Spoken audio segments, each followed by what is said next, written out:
On his very first day at work, this unconventional caregiver poured boiling water on his boss's leg. Just to check if the man was truly paralyzed from the waist down. Later, while trying to catch a glimpse of the attractive secretary during lunch, he accidentally spoon-fed rice into his boss's eye. He even mocked his boss's beard, styling it in all sorts of ridiculous ways for his own amusement. But what's surprising is that, despite all this disrespect, the boss didn't fire him. In fact, he found the antics amusing and oddly refreshing. So much so that he paid him several times the normal wage. Thus began the unlikely friendship of two men completely different in personality, background, and skin color that would last a lifetime. The boss, Philip, was a billionaire who became fully paralyzed after a paragliding accident. From the neck down, he lost all mobility, and soon after, his wife passed away. Left with no choice, Philip had to hire a full-time caregiver. The salary was so attractive that the lobby was packed with candidates the very next morning. Everyone dressed their best, eager to land the well-paid position. Some had degrees from top universities, others brought stacks of awards. Each candidate tried their best to impress except for one. A man in a hoodie and white sneakers strolled in without a care. He wasn't here to get hired, he just wanted to get rejected.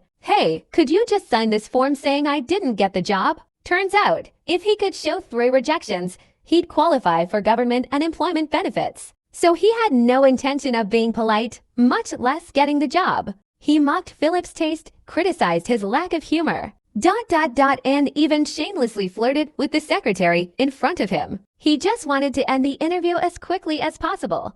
But instead of anger, Philip was amused. Unlike all the overly cautious applicants, this guy was brutally honest and Philip liked that. So he teased him a little, asking him to return the next day to sign some paperwork. Little did he know, this small decision would change both of their lives forever. The man's name was Chris. He had just been released from prison after serving 6 months for robbery. After getting out, he had no job, no direction, just aimlessly wandering the streets. He returned to his cramped home deep in the project's barely 10 square meters shared by 8 siblings. Even taking a shower was a struggle, with his mother working all day and the oldest sister managing the household. Chris soon realized his youngest brother might be involved with a local gang. He wanted to help, but what could he do? He had just gotten out of prison himself. Late that night, his exhausted mother finally came home. Her son, missing for 6 months, had returned but only to bring her an Easter egg. It wasn't even enough to cover rent, barely worth a bar of chocolate. She asked him where he had been,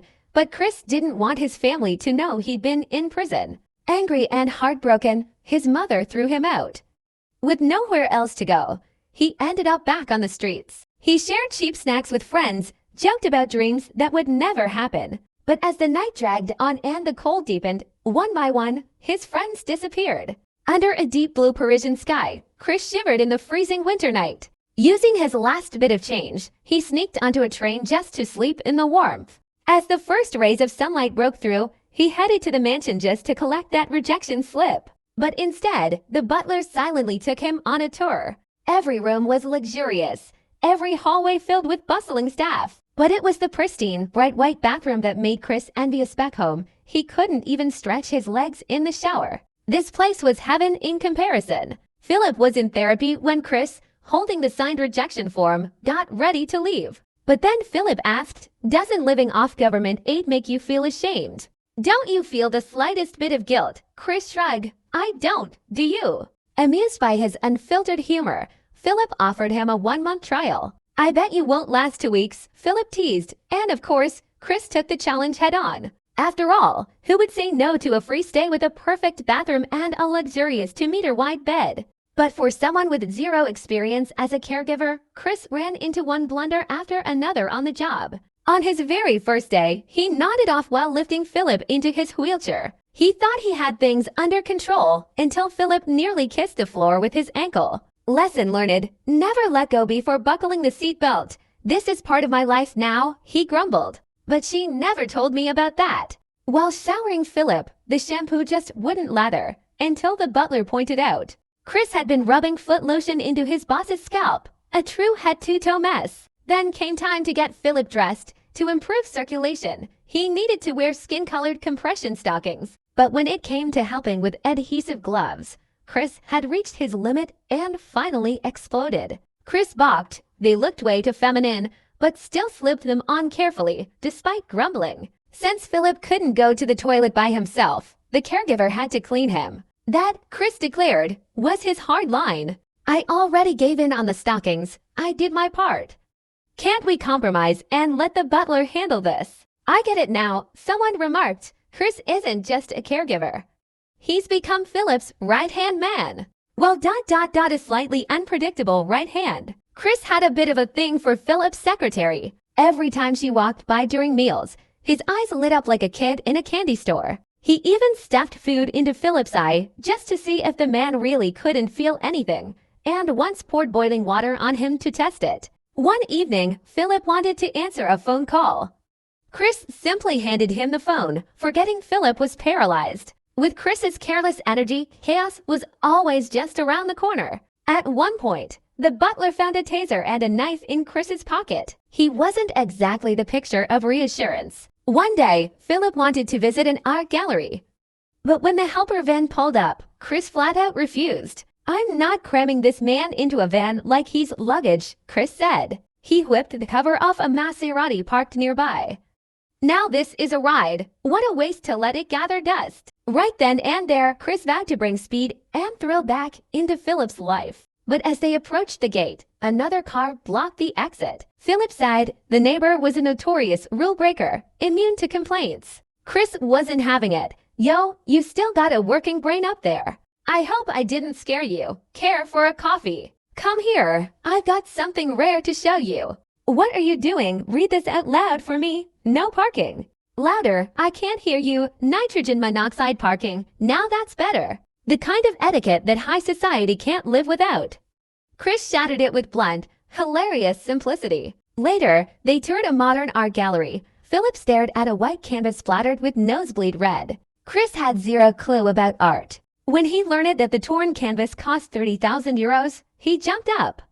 Give me 50 euros and I'll make 10 with extra blood. Seriously, I'll throw in a whole crime scene if you want. Chris had no filter, like when Philip asked for chocolate and Chris snapped. No hands, no chocolate. He didn't hold back, and surprisingly, that's what made Philip feel free. Friends warned Philip, Chris just got out of prison, carries weapons, has a violent past. Guys like him don't have compassion. That's exactly what I need, Philip said. No pity. He always hands me the phone. You know why? Because he forgets I'm disabled. The bond between Philip and Chris was unique. Everyone else was overly cautious around Philip, even more so after his injury, walking on eggshells. But with Chris, he could laugh, joke, and just be himself, as if he weren't paralyzed at all. They weren't just caregiver and patient, they were truly friends who understood each other. This was a connection Philip had never experienced, even when he was still healthy. And Chris wasn't as rough as he seemed on the outside. One night, hearing Philip groaning from the intercom, Chris rushed to his room. Philip was drenched in sweat, another side effect of his medication. Usually, he would suffer through it alone, but Chris didn't say a word. He quietly wiped the sweat from Philip's face, gently cooling him with his hands. He stayed by his side until the pain subsided.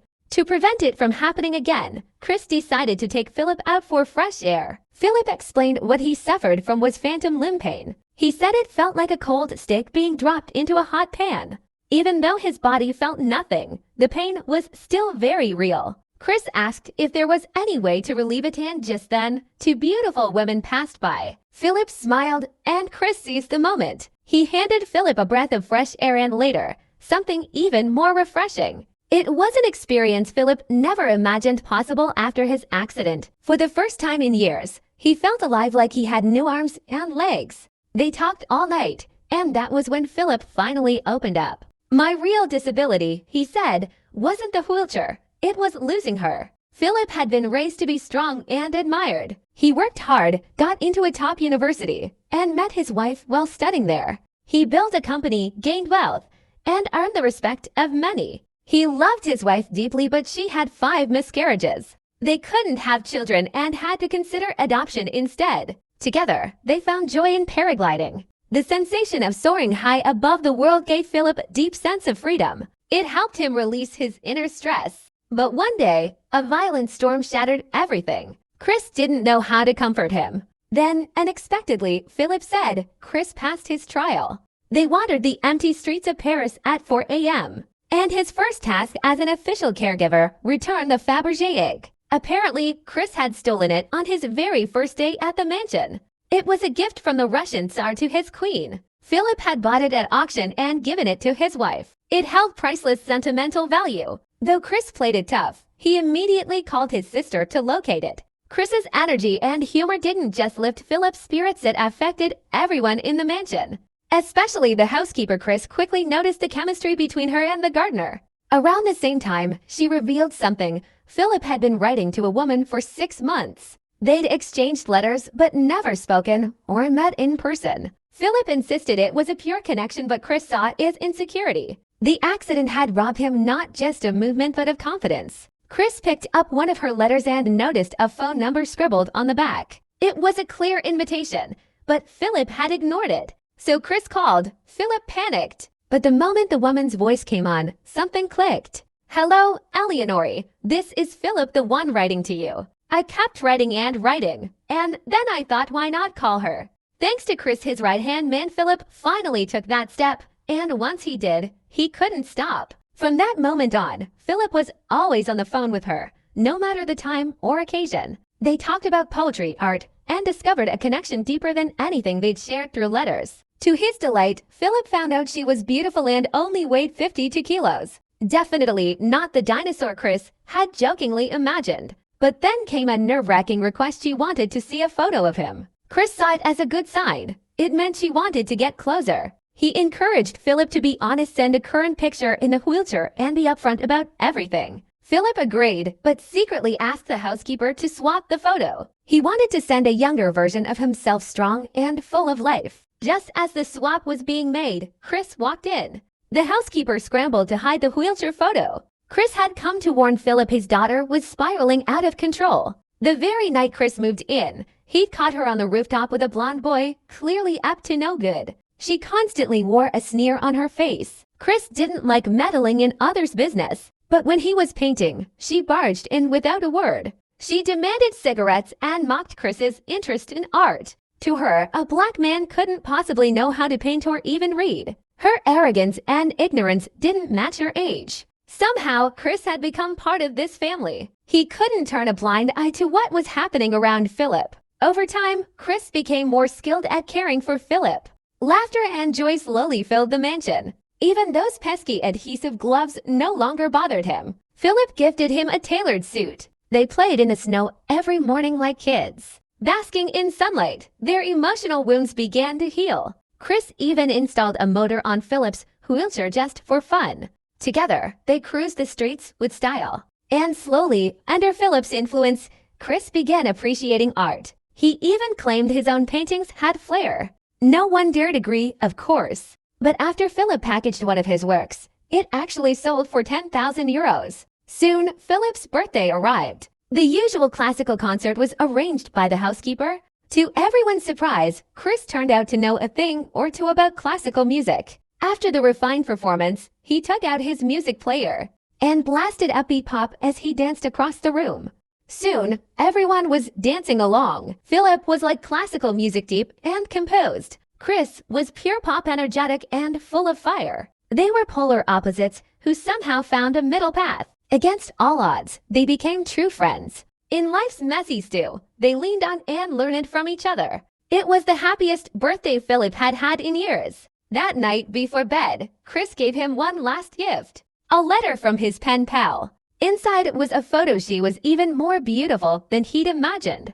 And a note on the back. "Hope to see you at a cafe in Paris next week." Chris gently placed the photo beside the bed and wished his friend good night. Philip was thrilled and nervous. He hadn't felt this excited in a long time. No matter how many outfits he tried on, his confidence didn't return. He feared that the meeting could ruin everything. After all, a date for someone with a disability felt like gambling. Still, Philip showed up hours early, but Chris didn't come with him. The day before, Chris had seen Philip's daughter crying alone on her bed. Turned out the blonde guy she was seeing was a jerk. He dumped her right after getting what he wanted. Chris knew exactly what to do. "Remember me? Yeah, what's up? What you said about Eliza wasn't cool. I didn't say, shut up. Time to act like a man. Go apologize to her. Okay, sorry, let go of me, not me, tell her. And every morning, bring her fresh croissants, got it. Do it right, be polite for once in your life, I got it. Good, now get lost. Then Chris drove to a building where his mother worked. The wages of a cleaning lady weren't much to begin with, but she still saved what she could to raise him. Chris wanted to repay her, but didn't know how. Then Philip called. He said he wanted to get some air. Chris knew Philip was thinking of backing out, but this time, he chose to escape with him just for a while, to breathe freely again. They boarded a private jet and Philip handed Chris 10,000 euros. Chris was shocked. Maybe he was an artist after all. The plane soared through the sky, chasing a sunrise above the clouds. This was Philip's favorite place where he used to fly with his wife. Now he chose to fly again, this time to say goodbye to the past. Chris was thrilled. This was a life he had never known. But the moment they returned home, reality hit hard. Chris's younger brother came home with a scar near his eye. He'd gotten mixed up with a gang. Chris immediately called his sister to calm everyone down. Philip witnessed it all and said Chris and his brother weren't so different after all. But Chris admitted he wasn't his mother's biological son. He was adopted at age 8 and brought to France. His mom remarried several times and had more children. Eventually, he even forgot his birth name. He just picked one at random. A broken family was a wound that never healed. But now he was grown up and ready to carry responsibility. As a man, he had to share the burden with his mother. I think we should stop here. You can't care for a disabled man forever. Chris had his own family now. He couldn't be by Philip's side 24/7. The next morning, Chris packed his bags. The secretary came to say goodbye. Even the housekeeper couldn't hide her sadness. She handed back his resume. Philip stood from afar, silent. Outside, a car was parked in front of the house. But this time, Chris didn't react with anger. He simply told the man not to park there again. Then something in the resume caught his eye. It was a photo. The secretary had slipped it in by accident. Later, Chris brought his brother home to their mother. He sorted things out with the gang and realized he no longer fit into his old world. Thanks to what he learned from Philip, Chris quickly found a new job. With relentless effort, his life slowly fell into place. But for Philip, things began to unravel. Fresh breakfast arrived every day. But the new caregivers wore white coats and spoke in polite, empty phrases. Their every move was textbook perfect, cold, calculated, mechanical. It was like they constantly reminded Philip of his disability. Eventually, he didn't want anyone touching him. His beard grew wild. That night, the phantom pain came back again. The new caregiver didn't even dare get close, just stood there awkwardly, asking what meds Philip wanted. Eventually, the housekeeper had enough and called Chris. Seeing his old friend so lonely tore Chris up inside. Have you been? What's with the look? Trying to cosplay as a celebrity or something? Then they hit the road again, driving recklessly until police sirens kicked in. Chris bet he could lose the cops, but they were soon boxed in by two police cars. He doubled down. Not only would they be let go, but the cops would even clear the way for them. Chris claimed they had a medical emergency. Philip, quick to catch on, faked a seizure. Their performance plus the wheelchair in the trunk was so convincing it fooled everyone. And just like that, they had a legal high-speed escort. Having someone to be reckless within your 50s, that's rare gold. They drove through the night, all the way to the sea. The ocean calms the soul. To find a friend like that, what more could one ask for? A paralyzed billionaire, a drifter with nothing to lose. Both misunderstood, both profoundly alone. Like the film's title, The Intouchables, Philip chose Chris. It may have seemed reckless, but to people from opposite worlds, somehow became soulmates. They relied on no one but each other. Both lived freely with independent spirits. But maybe the title means something more. If you truly reach out, with sincerity you can touch something real. Chris stood up and returned the Fabergé egg to Philip, a final gift. Philip looked confused until a familiar figure stepped forward.